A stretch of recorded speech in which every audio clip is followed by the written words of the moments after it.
Hello everyone, it's me again, Charles Norman from Sports Solutions LLC. We are the creators of the AthleticSOS.com website. It is the premier website for high school athletes that are seeking athletic scholarship opportunities. As usual, for watching my video, I will give you access to our website so you can do your own research absolutely free at the end of the video. I'm going to try not to be too hyperbolic here, but if you are a high school athlete, if you're the parent of a high school athlete, 2021 is your year. Everything just changed in about a 2-week period. Let's start out on June 20th of 2021, the U.S. Supreme Court, there was a case from the NCAA versus Alston, which was really a conglomerate of a bunch of athletes that were saying that the NCAA should not be able to dictate what the education-based compensation is for a college athlete. Basically saying that the college should be able to give them as much as they want to as long as it's education related, because that's been the argument back and forth. The NCAA has been saying, oh, well, we have to maintain this compensation level, otherwise everything's going to get out of hand. Now these athletes become professionals, and then that separates us from the amateur, which is what everyone wants to come and see when they go to college athletics, versus a professional athlete, right? This has been the argument for the NCAA forever. This is why they have to make these compensation rules, that you can only get so much, which is basically room and board, the cost of going to the school, your books, some things like that. And then they would add a little bit here and there, but basically they were holding the line on what could be offered to that student athlete. On June 20th, the Supreme Court came down with a ruling that just threw all of that out. They basically told the NCAA, you cannot limit the compensation that's offered to a student athlete by a school. Why should you be able to do that? Now, I always thought this was kind of a weird situation, because on one hand, the NCAA has always been saying it's all about amateurism, right? You're an amateur, so you don't get anything. You get the opportunity to play. But they are giving compensation, right? Going to that school could cost $20, $30, $40, $50,000. That could be worth that much. You throw in room and board, you throw in some books, you throw in a few other things. Basically, that's compensation. So their argument didn't hold water there. They did have the public on their side. In fact, they even had the parents of student athletes. I would talk. One of the reasons I got into this is because my daughter was offered an athletic scholarship, and I didn't know how it worked. So I almost blew it, but that's a different story. You can go watch some of my older videos. But I always was amazed that the parents of the athlete even thought, hey, you get to go to the school for free. Stop being greedy. Stop asking for so much. But on the other hand, the NCAA is making billions of dollars off of these athletes. None of this ever made sense to me. And the coaches and the colleges were getting a ton of money. They were taking in more than they were ever giving out. And they was all on the backs of these athletes. If the athletes don't perform, none of this works. Right? So now there's TV deals, and there's radio deals, and there's video game deals, and there's all of these deals that are coming in for the NCAA, and it's just free money for them. They can do whatever they want with it, and they're making a ton of money. They're making out like bandits, and then the kids get to go to the school. So I don't even know if that costs the school anything. Really, the school's already open. They're just an extra seat, maybe the books and stuff, but it just wasn't even. There was just no way that made sense. To me, that hurt the NCAA quite a bit, right? It took away some of their ability to dictate, especially for the compensation. And it hurts the colleges a little now, right? So now they're going to be competing with each other. But there'll be rules made around this. So that's phase one. And that was bad enough for the NCAA. But I think what was more important about that decision was that Brett Kavanaugh, one of the justices, threw in a little extra hit against the NCAA, in my opinion. So he wrote an opinion that basically said not only should the education-based compensation be open interpreted, but there's no reason why any compensation cannot be there. And this, to me, is going to be key moving forward, because there's other cases coming in the pipeline that say, why should they block any compensation? Why can't I get cash? Why can't I get paid to go to school? Right? That's opened up now. And he didn't have to do that. He could have just left it alone where it was. It was a very streamlined decision, all education-based compensation, and that could have been the end of the story. But they've indicated now that when these other suits start coming through, NCAA is in trouble, and they know it. And so that's one, right? That was on June 20th. Then on June 30th, the NCAA also came in and said it's temporary, but right now the NIL rules are open now. So now a student athlete, a college athlete, can now make money off of their name, image, and likeness. That's what NIL means. And you can go look this up on the internet somewhere. But basically that means that now I'm an NFL player and I'm the star of the team, or I've got something going on that's recognition for me. I can now go make money off of that. So what does that mean? That means maybe the local car dealer wants you to come do a commercial for them. You can make money doing that. Maybe you're going to throw a camp, but you're going to use your notoriety as that athlete on that campus, and you're going to use your name, image, and likeness. It could be a photo of you with your uniform on. You can make money off of that. You can go do pictures, take pictures somewhere and charge for it. You can do your audio, whatever you want to do with your name, image, and license, even though that name, image, and likeness is tied to your sport at your school. You used to not be able to make money off of that.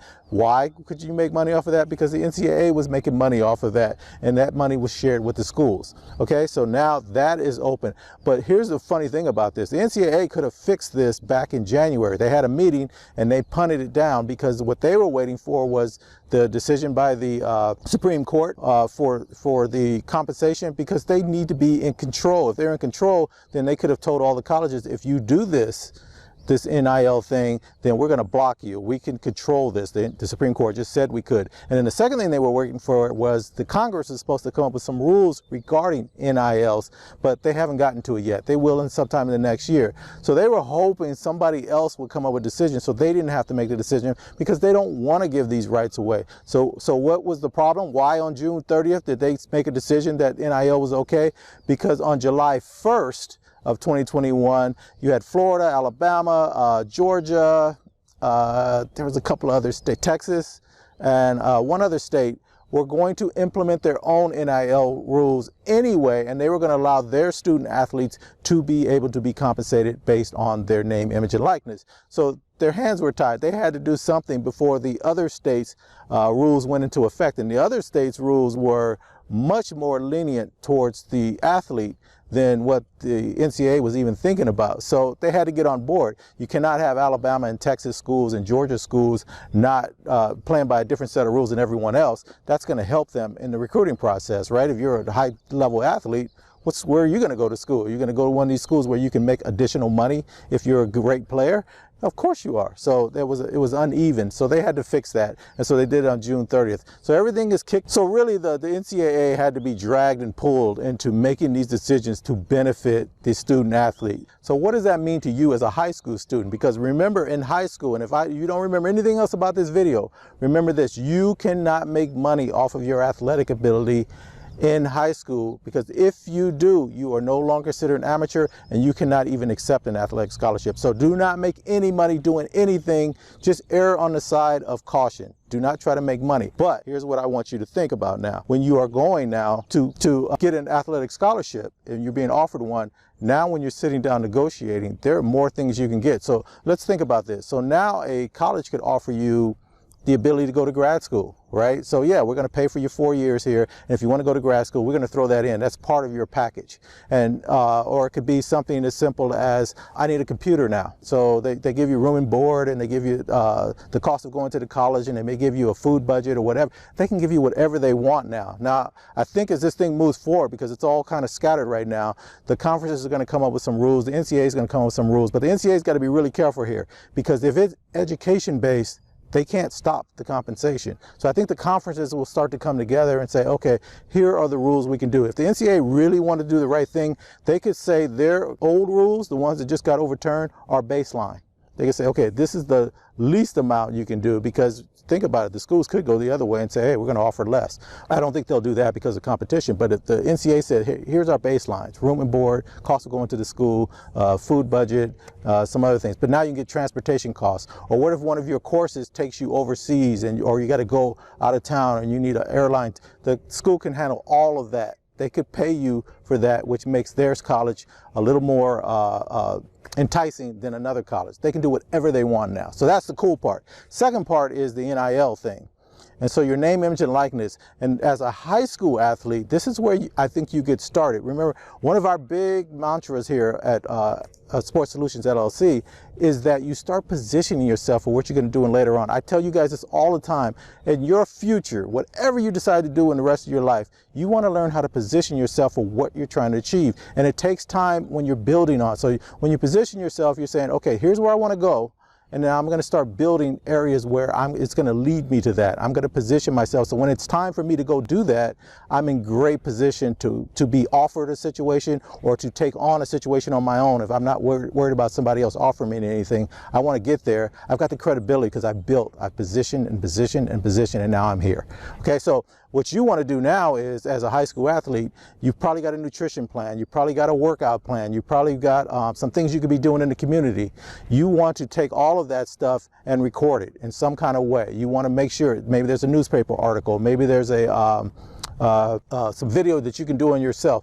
What you're trying to do now is build up a reputation. Do not try to make money off of this on social media or anything like that. Don't charge anybody for anything.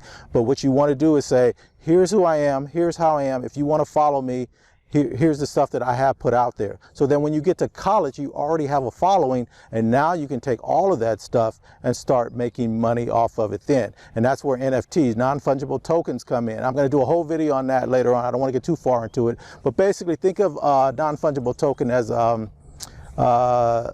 sports card, like you collect sports cards, right? Baseball cards or basketball cards or football, whatever it is. That is a one and only. If you have that card, if you own that card, then it's worth something. If you got the rookie card for LeBron James, that's a pretty valuable card, right? Well, the same thing is going to be for you. There's going to be stuff that's just yours, and a non-fungible token means it's not a duplicate, it's the original. Now, there may be some other copies out, but it's the original. And so the idea is that you're going to start storing those online, and you can sell those. That could be if somebody that's really following you, and I don't care if you're D1, D2, D3, NAIA, whatever, junior college.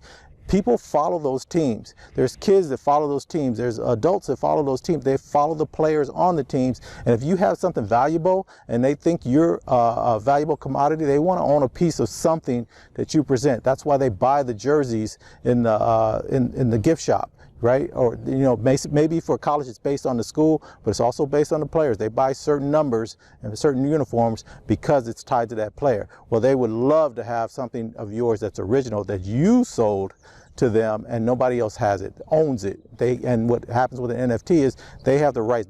That is plugged in as an original. And so there could be other copies floating around, because that's very hard to do on the internet, right? There could be copies of anything, but do I own the original? And can you give me the paperwork or something that shows I've got the original version of this? I know there's other versions out, and then they could resell it if they want to, and you can still get compensated on that resale. So we want to learn how to do all that, and I'll go through all of that in another video. So I just wanted to get this one over with. This is, again, I don't want to be hyperbolic, but this has changed sports forever. If you are a parent, if you've got young kids, they should be playing sports now, because they could get their whole education paid for plus, right? And then they're going to learn how to use their position as an athlete. I don't understand why parents look down on their kids going to school because of athletics. Stop letting that old thinking process of the dumb jock that permeated 30 years ago, and people still hold on to that. And I also don't want to hear anyone else say that a college student, an athlete, doesn't deserve to go to school for free just because they're a great athlete, because that athlete also had to keep their grades up. They had to go to practice. They had to compete day after day after day, and they had to be the best of the best to get those. There's only 500,000 kids that can play at any level of collegiate sports. So the idea that they haven't earned the opportunity to go to school for free at the very least is ridiculous. That somebody else on the campus that got there because of their music ability or their math ability, which is great, or their parents paid for a wing. Nobody says anything about that. And they get way more money than an athlete ever get. You had tons and tons of athletes that were poor on campus because, yeah, they got the cost of going to the school, but they couldn't do anything outside because they had to go to practice. They couldn't go get a job. They had to go practice. And it's year round now. It's not like you just go during your season.